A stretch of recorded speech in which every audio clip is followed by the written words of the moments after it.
আসসালামু আলাইকুম রহমতুল্লাহ। সম্মানিত গাইস, আপনারা দেখতে পাচ্ছেন এখানে একটা তাবিজ।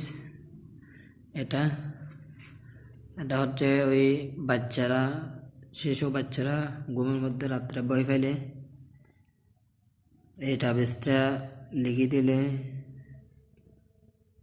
কয়েকদিনের মধ্যে ইনশাআল্লাহ ভয় লাগা বন্ধ হয়ে যাবে। এখানে দেখতে পাচ্ছেন আপনার ওদের মধ্যে লেখা, এখানে দেখতে পাচ্ছেন बाद बच्चा बड़े दूरी होटे में है, उनके लिए यह नक्शा लिखकर चार पाई के नीचे जिस पर बच्चा सोता है दफन कर दे। दफन করে দে মানে আপনার বলা মশলাটা দফন হয়ে যাবে ইনশাআল্লাহ। আপনারা এই তাবিজটা ভালো করে দেখেন। এটা একটা খাতার মধ্যে লিখে কোনো কবিরাজের কাছে যেতে হবে না, কোনো বৌদ্ধের কাছে যেতে হবে না।